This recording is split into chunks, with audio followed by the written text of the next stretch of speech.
appreciate you being here. Late last night and early today, at my direction, the United States Armed Forces conducted an extraordinary military operation in the capital of Venezuela. Overwhelming American military power, air, land, and sea, was used to launch a spectacular assault. And it was an assault like people have not seen since World War II. It was a force against a heavily fortified military fortress in the heart of Caracas to bring outlaw dictator Nicolás Maduro to justice. This was one of the most stunning, effective, and powerful displays of American military might and competence in American history. And if you think about it, we've done some other good ones, like the attack on Soleimani,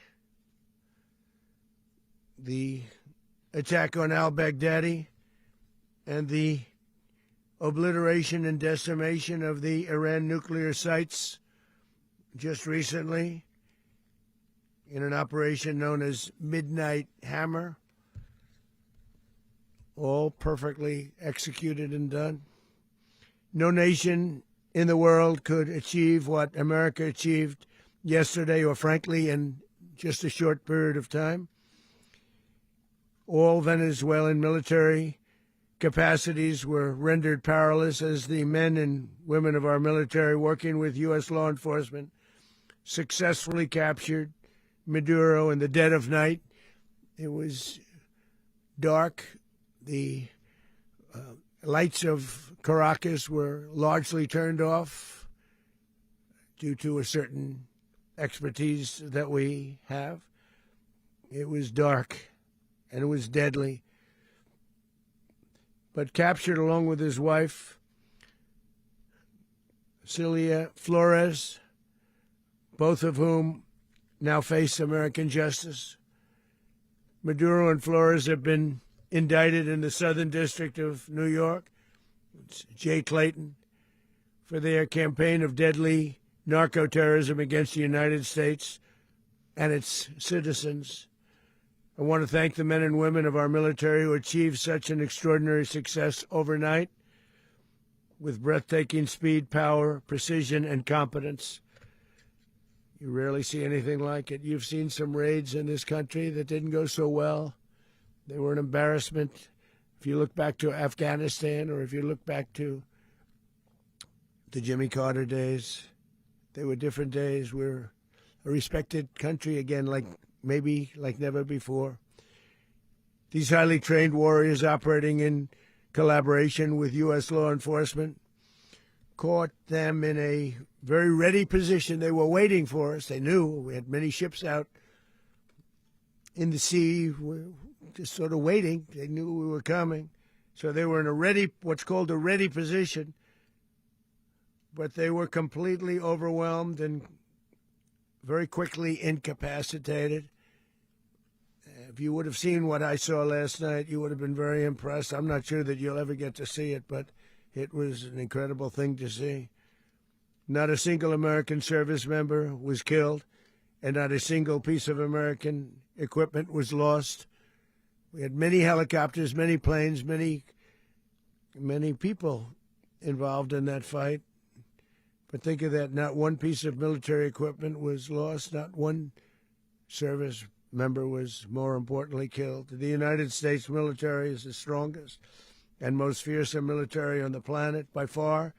With capabilities and skills our enemies can scarcely begin to imagine. We have the best equipment anywhere in the world.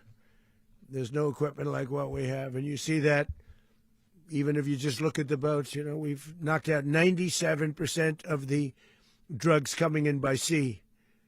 90%. Each boat kills on average, 25,000 people. We knocked out 97%. And those drugs mostly come from a place called Venezuela. We're going to run the country until such time as we can do a safe, proper, and judicious transition. So we don't want to be involved with having somebody else get in, and we have the same situation that we had for the last long period of years.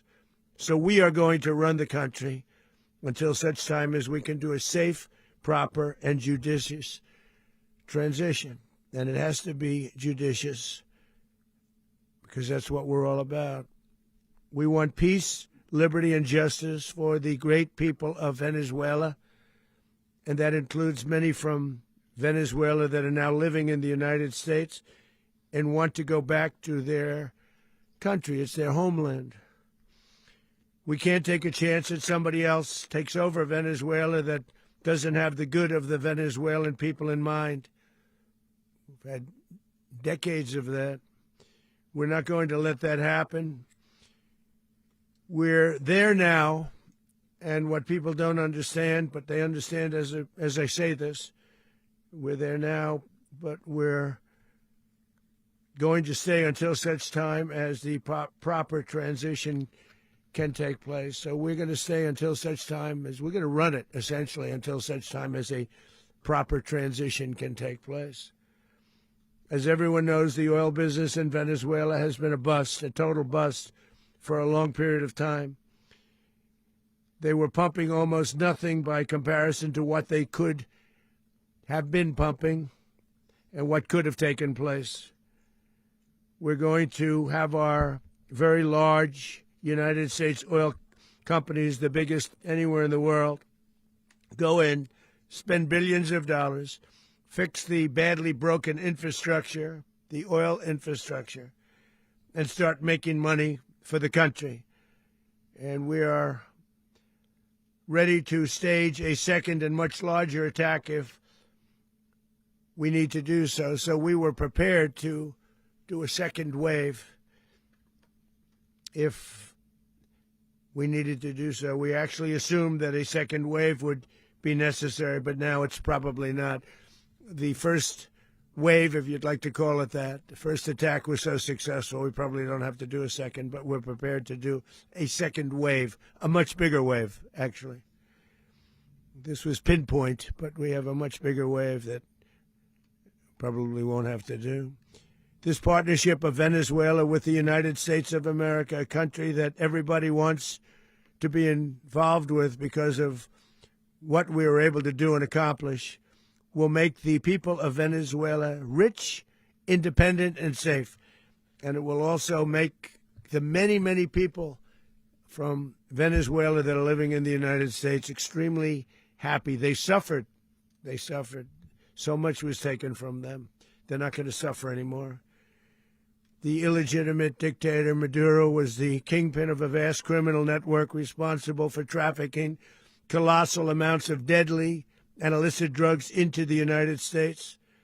As alleged in the indictment, he personally oversaw the vicious cartel known as Cartel de las Solas, which flooded our nation with lethal poison, responsible for the deaths of countless Americans, the many, many Americans. Hundreds of thousands over the years of Americans died because of him. Maduro and his wife will soon face the full might of American justice and stand trial on American soil. Right now, they're on a ship. They'll be heading to, ultimately, New York, and then a decision will be made, I assume, between New York and Miami or Florida.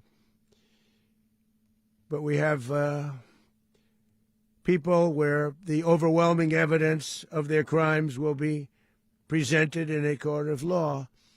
And I've seen it. I've seen what we have. It's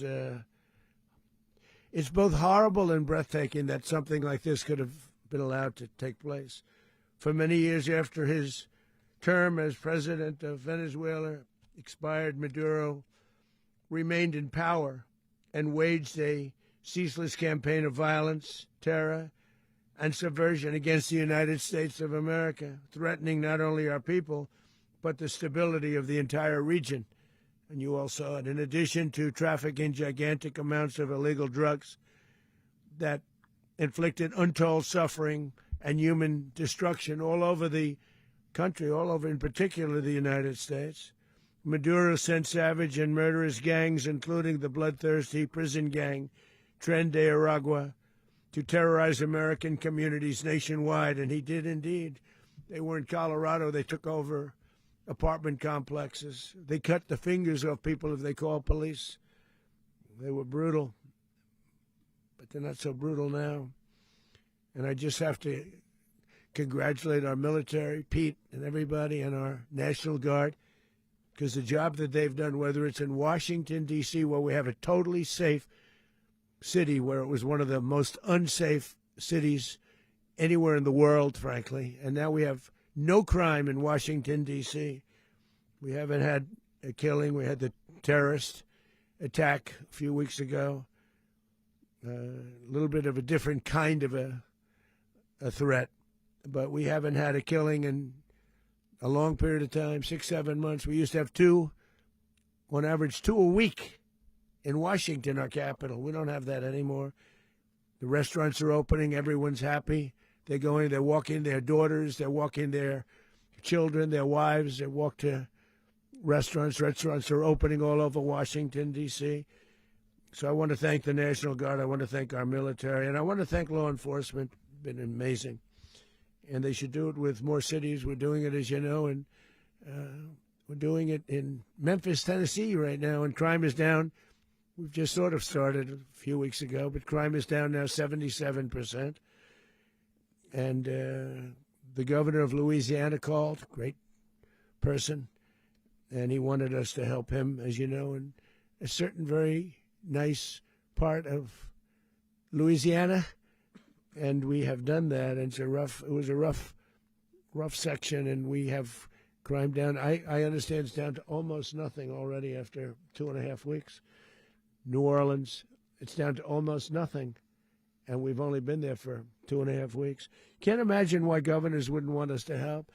We also helped, as you know, in Chicago, and crime went down a little bit there. We did a very small help because we had no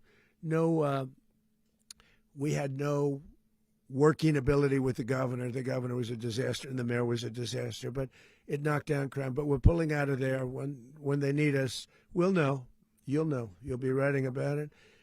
And likewise, Los Angeles, where we saved Los Angeles early on, where the head of the police department made a statement that if the federal government didn't come in, we would have lost Los Angeles.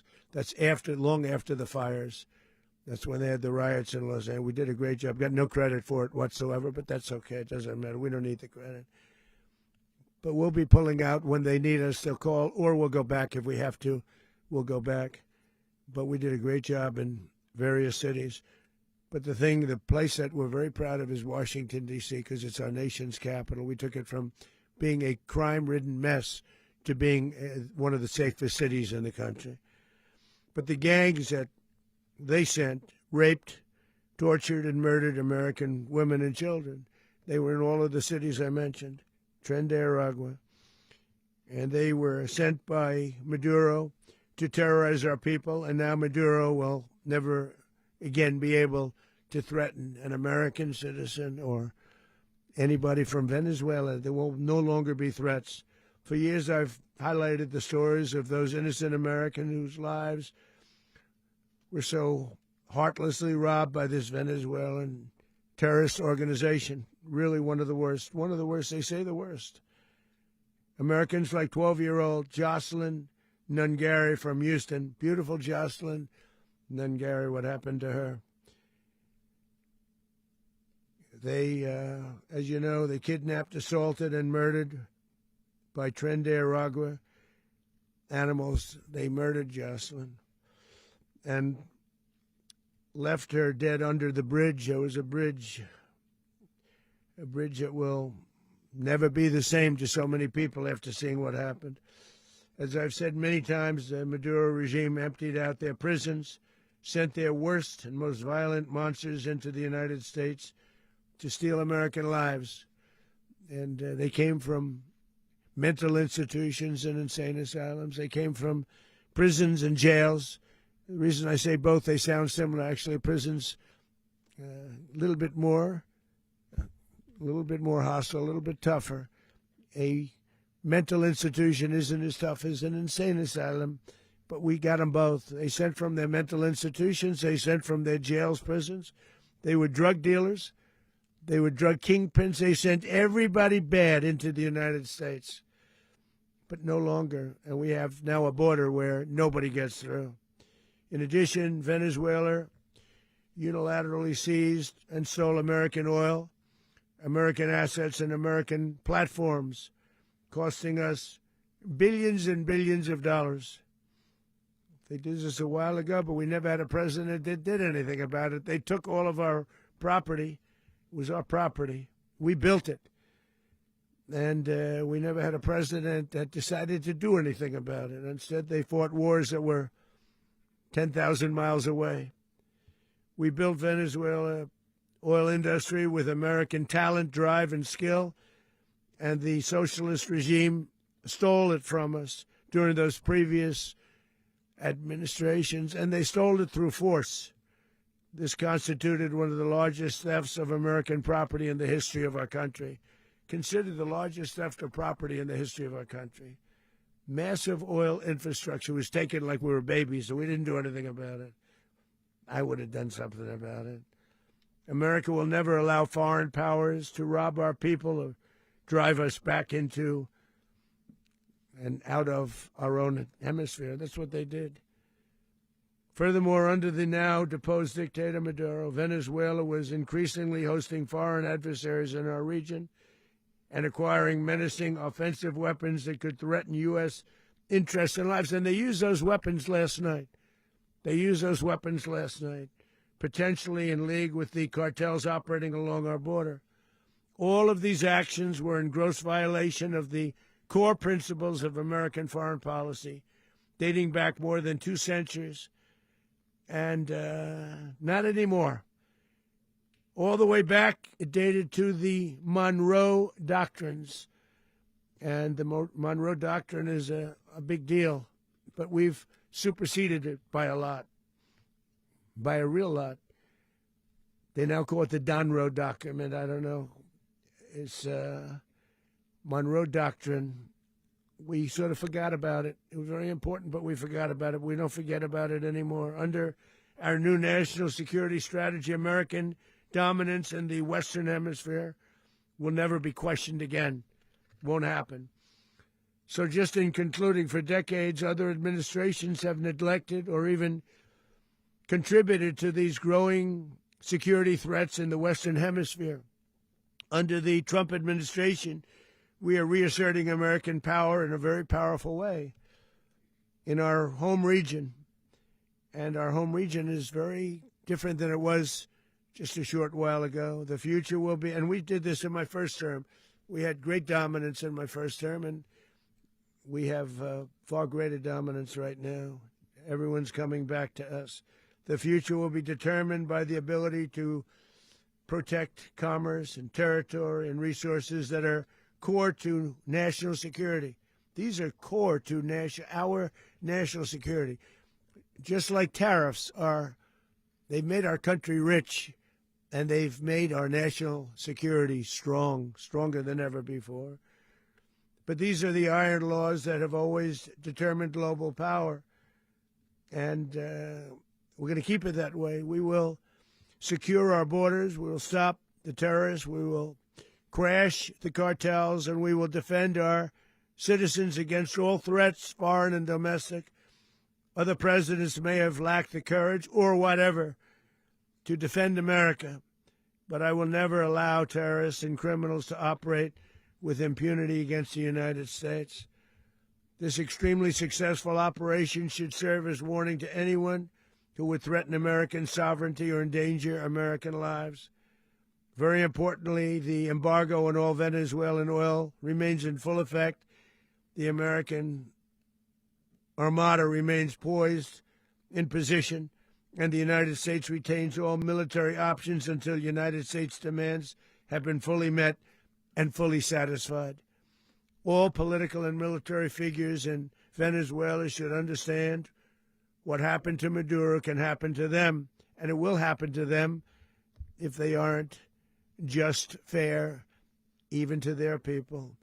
The dictator and terrorist, Maduro, is finally gone in Venezuela. People are free. They're free again. It's been a long time for them, but they're free. America is a safer nation. This morning, it's a prouder nation this morning because it didn't allow this horrible person and this country that was doing very bad things to us. It didn't allow it to happen. And the Western Hemisphere is right now a much safer place to be. So I want to thank everybody for being here. I want to thank General Raisin Kane. He's a fantastic man. I've worked with a lot of generals. I worked with some I didn't like. I worked with some I didn't respect. I worked with some that just weren't good.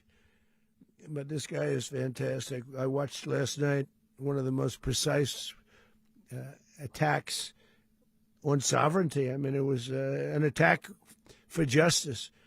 And I'm very proud of him, and I'm very proud of our Secretary of War, Pete Hegseth, who I'm going to ask to say a few words. Thank you very much.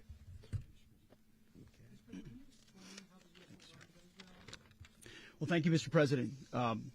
Finally, a commander-in-chief the world respects and the American people deserve. And as the President said, words can barely capture the bravery and the power and the precision of this historic operation. A massive joint military and law enforcement raid flawlessly executed by the greatest Americans our country has to offer.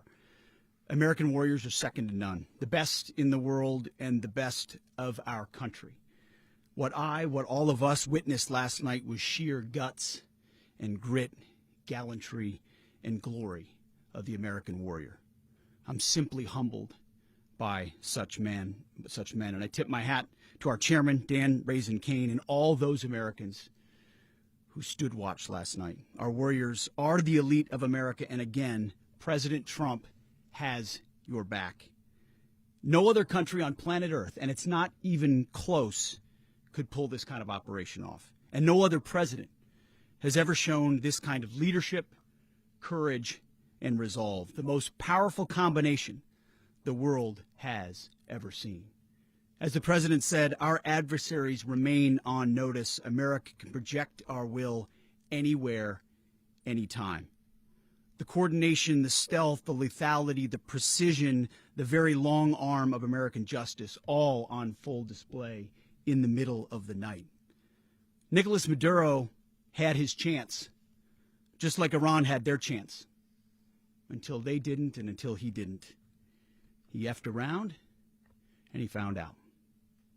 President Trump is deadly serious about stopping the flow of gangs and violence to our country, deadly serious about stopping the flow of drugs and poison to our people, deadly serious about getting back the oil that was stolen from us, and deadly serious about reestablishing American deterrence and dominance in the Western Hemisphere. This is about the safety, security, freedom, and prosperity of the American people. This is America first. This is peace through strength. And the United States War Department is proud to help deliver it. Welcome to 2026. And under President Trump, America is back. I'd like to welcome now our chairman, Chairman Raisin Kane, to give a few more details about the operation. Mr. Chairman. Thank you, Mr. Secretary. Thank you, Mr. President, and good morning. Last night, on the order of the President of the United States and in support of a request from the Department of Justice, as the President said, the United States military conducted an apprehension mission in Caracas, Venezuela, to bring to justice two indicted persons, Nicolás and Cecilia Maduro. This operation, known as Operation Absolute Resolve, was discreet, precise, and conducted during the darkest hours of January 2nd and was the culmination of months of planning and rehearsal, an operation that, frankly, only the United States military could undertake. What I'd like to do this morning is talk to you through some of the preparation and the details without compromising any of our tactics, techniques, and procedures. There is always a chance that we'll be tasked to do this type of mission again. Our interagency work began months ago and built on decades of experience of integrating complex air, ground, space, and maritime operations. While the past 2 decades have honed the skills of our special operations forces, this particular mission required every component of our joint force, with soldiers, sailors, airmen, Marines, and Guardians working in unison with our intelligence agency partners and law enforcement teammates in an unprecedented operation. We leveraged our unmatched intelligence capabilities and our years of experience in hunting terrorists, and we could not have done this mission without the incredible work by various intelligence agencies, including the CIA, NSA, and NGA. We watched, we waited, we prepared, we remained patient and professional. This mission was meticulously planned, drawing lessons from decades of missions over the last many years, many missions over these last many years. This was an audacious operation that only the United States could do. It required the utmost of precision and integration within our joint force. And the word integration does not explain the sheer complexity of such a mission. An extraction so precise it involved more than 150 aircraft launching across the Western Hemisphere in close coordination, all coming together in time and place to layer effects for a single purpose: to get an interdiction force into downtown Caracas while maintaining the element of tactical surprise. Failure of one component of this well-oiled machine would have endangered the entire mission, and failure is never an option for America's joint force. Those in the air over Caracas last night were willing to give their lives for those on the ground and in the helicopters. Let me talk a little bit about the preparation. After months of work by our intelligence teammates to find Maduro and understand how he moved, where he lived, where he traveled, what he ate, what he wore, what were his pets, in early December, our force was set pending a series of aligned events. Key was choosing the right day to minimize the potential for civilian harm and maximize the element of surprise, and minimize the harm to the indicted personnel so, as the president said, they could be brought to justice. And as the president said earlier today, weather in Venezuela is always a factor this time of the year. And over the weeks through Christmas and New Year's, the men and women of the United States military sat ready, patiently waiting for the right triggers to be met and the president to order us into action. Last night, the weather broke just enough, clearing a path that only the most skilled aviators in the world could maneuver through. Ocean, mountain, low cloud ceilings, but when tasked with a mission, this organization does not quit. At 10:46 p.m. Eastern Time last night, the president ordered the United States military to move forward with this mission. He said to us, and we appreciate it, Mr. President, good luck and Godspeed. And those words were transmitted to the entire joint force. Over the course of the night, aircraft began launching from 20 different bases on land and sea across the Western Hemisphere. In total, more than 150 aircraft, bombers, fighters, intelligence, reconnaissance, surveillance, rotary wing were in the air last night. Thousands and thousands of hours of experience were airborne. Our youngest crew member was 20, and our oldest crew member was 49, and there's simply no match for American military might. As the night began, the helicopters took off with the extraction force, which included law enforcement officers, and began their flight into Venezuela at 100 feet above the water. As they approached Venezuelan shores, the United States began layering different effects provided by Spacecom, Cybercom, and other members of the interagency to create a pathway. Overhead, those forces were protected by aircraft from the United States Marines, the United States Navy, the United States Air Force, and the Air National Guard. The force included F-22s, F-35s, F-18s, EA-18s, E-2s, B-1 bombers, and other support aircraft, as well as numerous remotely piloted drones.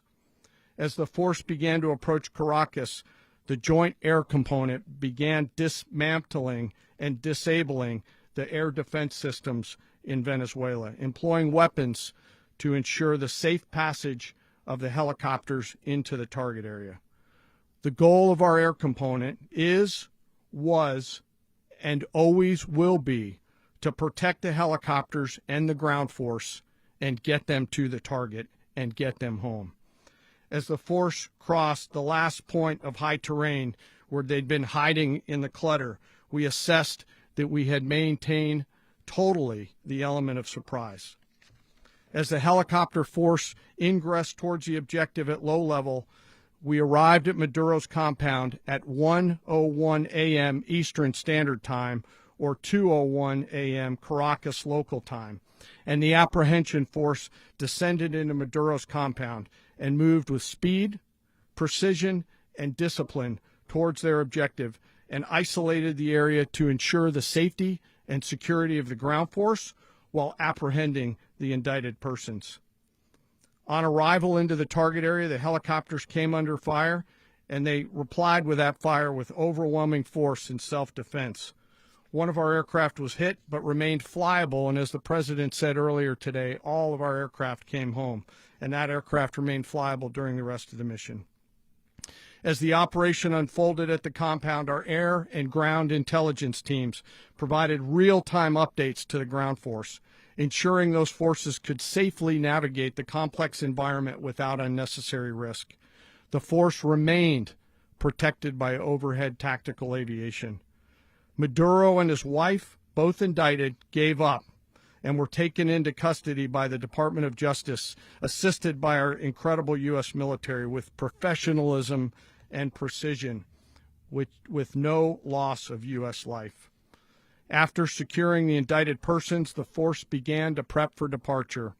Helicopters were called in to exfiltrate the extraction force, while fighter aircraft and remotely piloted aircraft provided overhead coverage and suppressive fire.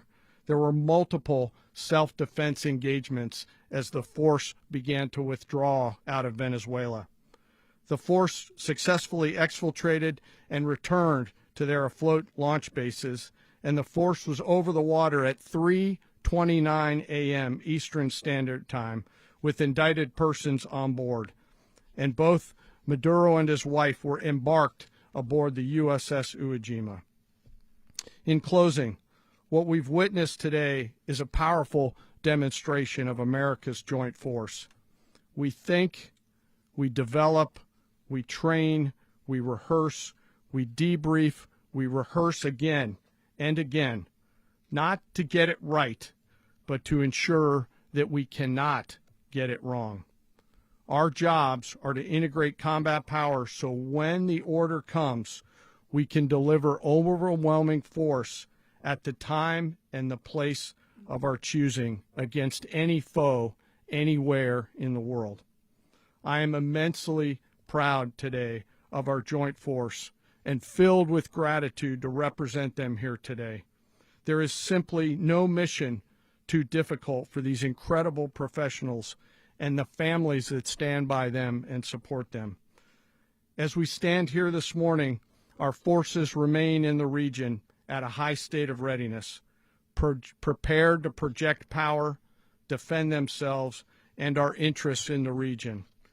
This operation is a testament to the dedication and unwavering commitment to justice and our resolve to hold accountable those who threaten peace and stability. In closing, I want to express my heartfelt gratitude to the brave men and women who executed this mission. Their courage and tireless commitment to our nation are what makes us strong. Thank you, Mr. Secretary, and thank you, Mr. President. Well, I don't have much to add to what you've heard now, other than the following points. Nicolás Maduro was indicted in 2020 in the United States.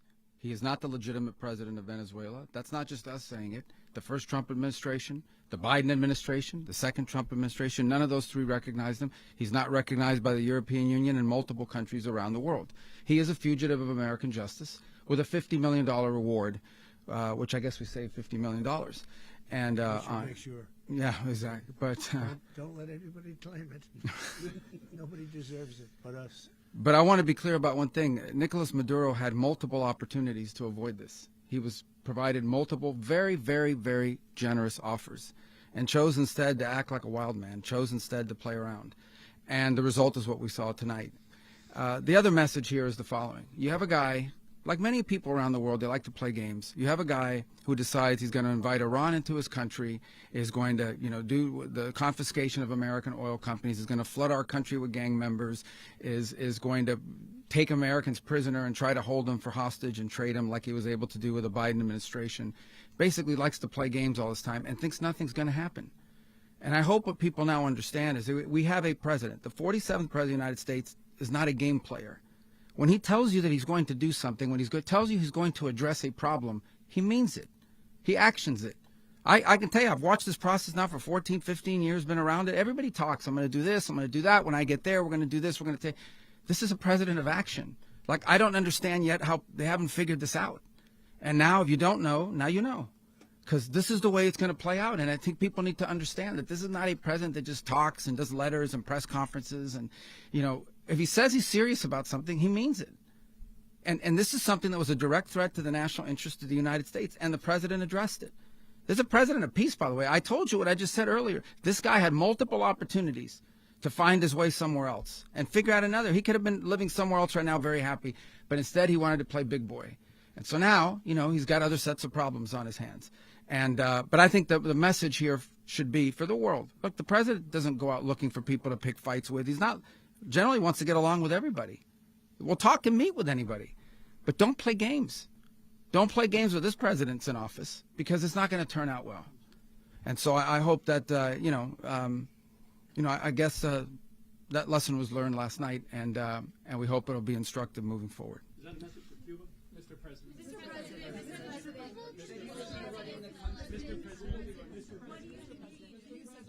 Please. Well, we're going to be running it with a group, and we're going to make sure it's run properly. We're going to rebuild the oil infrastructure, which will cost billions of dollars. It'll be paid for by the oil companies directly. They will be reimbursed for what they're doing, but that's going to be paid. And we're going to get the oil flowing the way it should be. As you know, it was just a minor flow. It was actually a minor flow for what they have. But we're going to run it properly, and we're going to make sure the people of Venezuela are taken care of. We're going to make sure the people that were forced out of Venezuela by this thug are also taken care of. President, does the U.S. running the country mean that U.S. troops will be on the ground? How will that work? Well, they always say boots on the ground. So we're not afraid of boots on the ground if we have to have. We had boots on the ground last night at a very high level, actually. We're not afraid of it. We don't mind saying it. But we're going to make sure that that country is run properly. We're not doing this in vain. This is a very dangerous attack. This is an attack that could have gone very, very badly. Could have gone very badly.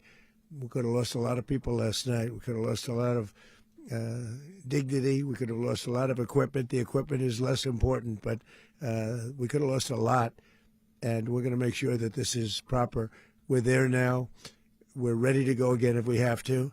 We're going to run the country right. It's going to be run very judiciously, very fairly. It's going to make a lot of money. We're going to give money to the people. We're going to reimburse people that were taken advantage of. We're going to take care of everybody. It's very important. We couldn't let them get away with it. They stole our oil. We built that whole industry there, and they just took it over like we were nothing. And we had a president that decided not to do anything about it. So we did something about it. We're late, but we did something about it. Yeah, please. Mechanism by which you're going to run the country? Are you going to designate a U.S. official to coordinate? Yes, it's all being done right now. We're designating people. We're talking to people. We're designating various people, and we're going to let you know who those people are. Would run Venezuela? Well, it's largely going to be for a period of time the people that are standing right behind me. We're going to be running it. We're going to be bringing it back. It's a dead, I talk about a dead country. A year and a half ago, we were a dead country. Now we're the hottest country anywhere in the world. We're a country doing better than any country anywhere in the world. And it required leadership. Venezuela has a lot of bad people in there, a lot of bad people that shouldn't be leading. We're not going to take a chance that one of those people take over for Maduro. So you can look at, and others, we have fantastic people, including people in the military. So we're going to have a group of people running it until such time as it can be put back on track, make a lot of money for the people, and give people a great way of life, and also reimbursement for people in our country that were forced out of Venezuela. Rubio would be.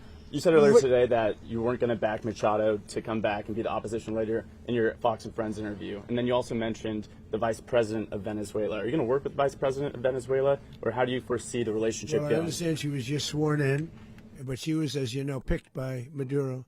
So Marco's working on that directly. He just had a conversation with her, and she's essentially willing to do what we think is necessary to make Venezuela great again. Very simple. Mr. President, Colombian President Gustavo Petro, a couple weeks ago, he said he's got to watch his ass. And today, he said he's not concerned about anything happening to him in the aftermath of this operation. So, just what your message is about that? Well, he has cocaine mills. He has factories where he makes cocaine. And, yeah, I think I stick by my first statement. He's making cocaine. They're sending it into the United States. So he does have to watch his ass. Mr. President, did you notify any members of Congress in advance? Marco, do you want to talk about that? Because you were involved in it. Sure. We call members of Congress immediately after. This was not the kind of mission that you can do congressional notification on. It was a trigger-based mission in which conditions had to be met night after night. We watched and monitored that for a number of days. So it's just simply not the kind of mission you can call people and say, hey, we may do this at some point in the next 15 days. But it's largely a law enforcement function. Remember, at the end of the day, at its core, this was an arrest of 2 indicted fugitives of American justice, and the Department of War supported the Department of Justice in that job. Now, there are broader policy implications here, but it's just not the kind of mission that you can pre-notify because it endangers the mission. Plus, if I could add one thing to that, Congress has a tendency to leak. This would not be good. If they leaked, General, I think it would have been maybe a very different result.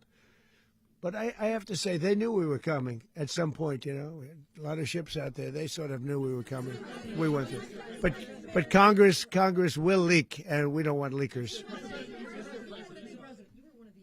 People to watch this all play out live. What was Maduro doing when the U.S. forces entered what I assume would be his home? And also, was there any point where the U.S. was considering if Maduro pushed back or resisted killing Maduro?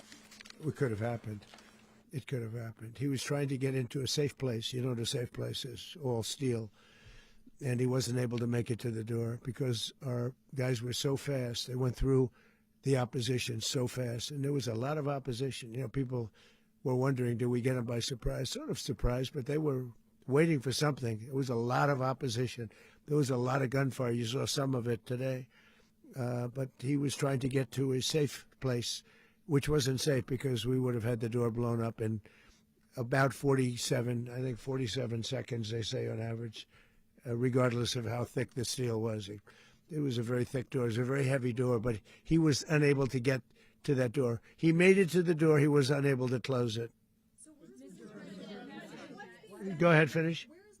To be in the time being right now. Do you know his exact Well, whereabouts? eventually, ultimately, in the near future, he's going to be brought to New York. And where is he going to be held? Where is he going to be held in New York? Do you know? That's going to be up to the officials that do these things. Mr. President, the U.S. has something of a mixed track record of ousting dictators without necessarily a plan for what comes afterwards. Not with Did me. that weigh on your decision? Well, that's why we had different presidents, but with me, that's not true. With me, we've had a perfect track record of winning.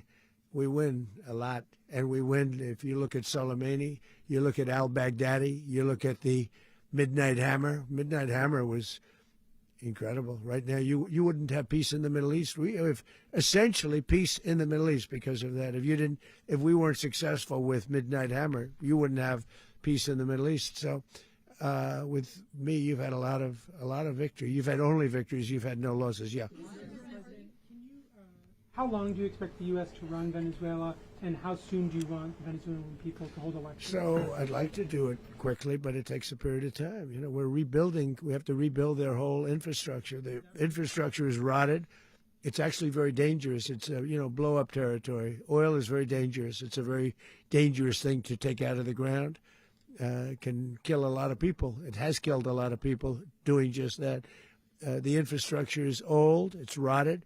Much of it is stuff that we put there 25 years ago, and we're going to be replacing it. And we're going to take a lot of money out so that we can take care of the country. Yeah. Are you saying that Secretary Rubio and Mr. President, China, Russia, and Iran have interests in Venezuela. How does this operation affect your relationships with them when it comes to the oil and drugs? In terms of China and Russia, Russia when we get things straightened out. But in terms of other countries that want oil, we're in the oil business. We're going to sell it to them. We're not going to say we're not going to give it.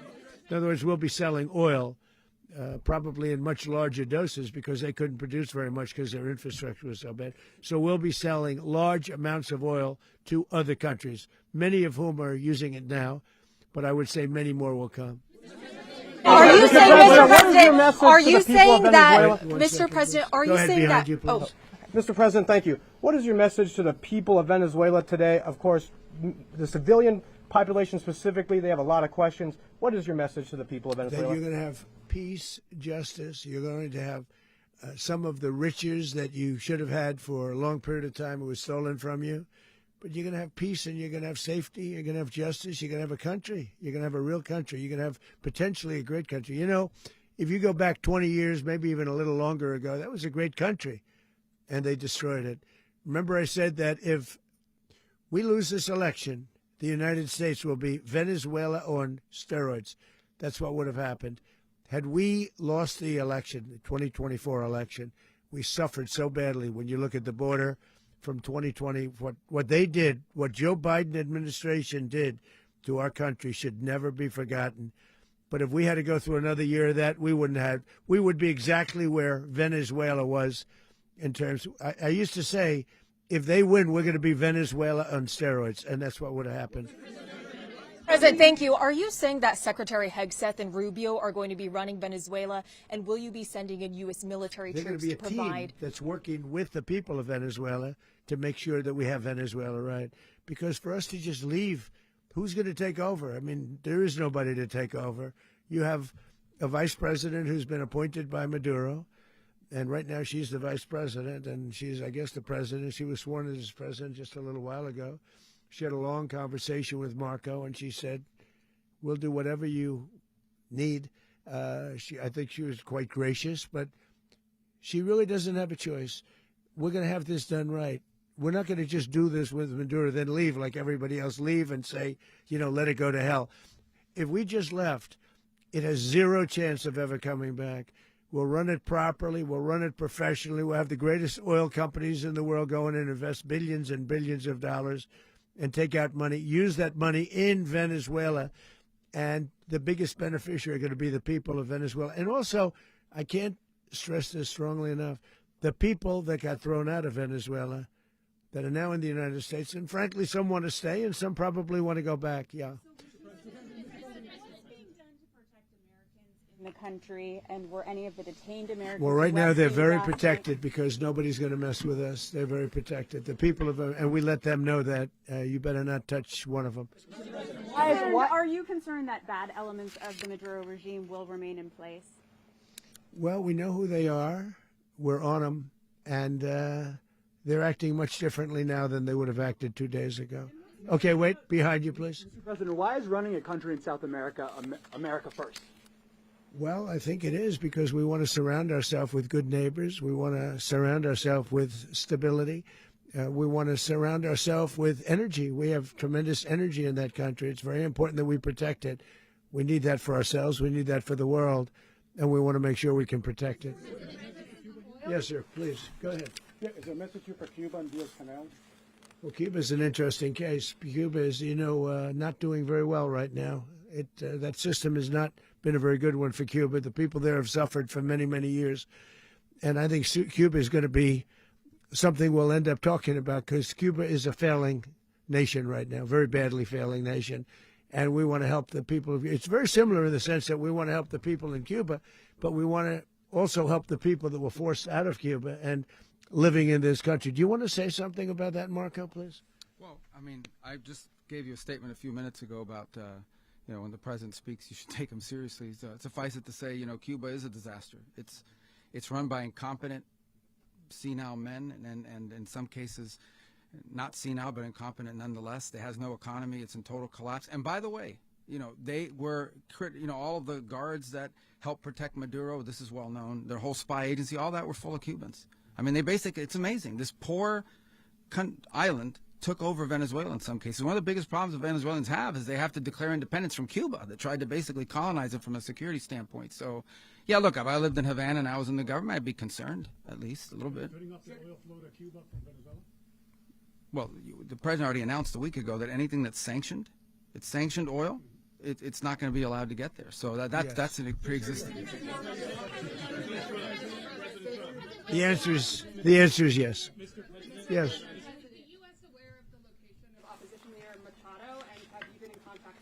No, we haven't. No, we haven't. Mr. President. Mr. President, on Monday. Oh, I think it would be very tough for her to be the leader. She doesn't have the support within or the respect within the country. She's a very nice woman, but she doesn't have the respect to be the Mr. leader. President, is it possible that the U.S. ends up administrating Venezuela for years? Well, it won't cost us anything because the money coming out of the ground is very substantial, so it's not going to cost us anything. We will. Well, we want safety there. We want to be surrounded by countries that aren't housing all of our enemies all over the world. That's what was happening, and you don't want to have that. But we're going to be rebuilding, and we're not spending money. The oil companies are going to go in. They're going to spend money. We're going to take back the oil that, frankly, we should have taken back a long time ago. A lot of money is coming out of the ground. We're going to get reimbursed for all of that. We're going to get reimbursed for everything that we spend. So it's going to be a very important. This is a very big evening that took place last night. We have to be surrounded by safe, secure countries, and we also have to have energy. Very important. We have to have energy that's real energy, not where they're getting 4% and 5% of the energy out of the ground. You take a look. It was such a disaster. So what's going to happen with Venezuela, I think, over the next period of a year, is going to be a great thing, and the people of Venezuela will be the biggest beneficiaries. Going to send in the U.S. military. Mr. President, thank you. What did you last speak to Maduro about when you spoke? And is the Well, US I don't want to get at war into with the Venezuela? conversations, but I did have conversations with him, and I said, you got to surrender. And I actually thought he was pretty close to doing so, but now he wished he did, yeah. You said that Maduro is responsible for drug trafficking. You recently pardoned the former president of Honduras, who was convicted of many drug trafficking. Can you explain how these two situations are different? And would you ever pardon Maduro? I endorsed, as you know, the winning president, the man who won in Honduras. I endorsed the man who won in Chile. I endorsed the man who won in Argentina. And we are doing very well with that whole group. What the man that I pardoned was, if you could equate it to us, he was treated like the Biden administration treated a man named Trump. That didn't work out too well for them. This was a man who was persecuted very unfairly. He was the head of the country. He was persecuted very unfairly. And there are a number of them. And we felt that it was a very unfair situation that happened to him. He's also a party member of the man who won. So obviously the people liked what I did. And one of the reasons that was done is because of the fact that the party in power felt very strongly that that man was treated very badly. I studied it very quickly, and then I studied it in great detail. I went to a lot of the people standing behind me, and they felt that that man was persecuted and treated very badly. That's why I gave him a pardon. You referenced boots on the ground earlier. Can you just sort of button this up? Do you envision the U.S. military having a presence in Venezuela as the U.S. runs that country? No, we're going to have a presence in Venezuela as it pertains to oil, because we have to have, we're sending our expertise in. So you may need something, not very much. But no, we're going to be taking out a tremendous amount of wealth out of the ground. And that wealth is going to the people of Venezuela and people from outside of Venezuela that used to be in Venezuela. And it goes also to the United States of America in the form of reimbursement for the damages caused us by that country. So I want to thank you all very much. Thank you. Do you have one? Yes, please. You were so nice before. I'm going to give you the final question. Go Thank ahead. you, Mr. Unless President. it's a bad question, in It's which about case I'll Putin. go one word. It's about who? It's about Putin, if you want. About Putin. Well, that's Okay. always nice You had to a phone. talk about Putin. You had a phone call with him Yeah. on Monday. Did he talk at all about Maduro? Did y'all talk about this? No, we didn't. And We then- never spoke about Maduro. Are you mad at him right now? I mean, there's this I'm not intelligence. thrilled with Putin. I'm not thrilled with Putin. He's killing too many people. I thought that would be so. I settled 8 1/4 war. You know what the 1/4 was? Thailand and Cambodia. I did it again. They broke out, and I did it in about 5 hours, and I settled it. I'm giving myself 1/4, so I'm up to now 8 1/4. In other words, I settled the war, but then they broke out. They had a pretty bad breakout over the last 4 days. I got them to go back to peace. So I only give 1/4. I thought the easiest one would be, one of the easier ones would be Russia, Ukraine. It's not. And they both have done some pretty bad things. And look, that's Biden's war. That's not my war. But I want to stop the lives. Did you see where last month, 30,000, it was 27,000 the month before. 30,000, mostly soldiers, were killed this last month. 30,000. I want to stop that. You know, I got NATO to pay 5% instead of the 2% that they weren't paying. They weren't paying 2, now they pay 5. And we send them a lot of munitions. We send them a lot of things, missiles and various other things, a lot. And they pay. The United States is not losing money. We're probably making money on that. It's the last thing I care about. I just want to stop all those people. We're losing 25,000, 30,000 human beings that come from 2 places that are very far away. But if I can stop, because it's something I've been pretty good at doing, deals, I guess. It's all a deal. Life is a big deal. But if I can stop that war and stop 30,000 young people, in addition to the fact that people are being killed in Kiev, people are being killed in other cities throughout, a much smaller number, but they're being killed, viciously killed. So I'm not happy about it. I thought that would be something that would get solved. We have Mr. Witkoff here. I think that we're making progress, but that's a war that should have never happened. If I were president, it would have never happened. Putin says it. Everybody says it. If I were president, that would have never happened. But I inherited that war. That was Joe Biden, Zelensky, and Putin. I came into the situation, and it's a mess. And I will say this. I watched an operation last night that was so precise, that was so brilliant. I mean, it was incredible. If we had our people, like this general and our people involved, that war would not have gone on very long, that I can tell you. That war, to use an old term, that war has become a bloodbath, and we want it to get stopped. Thank you very much, everybody.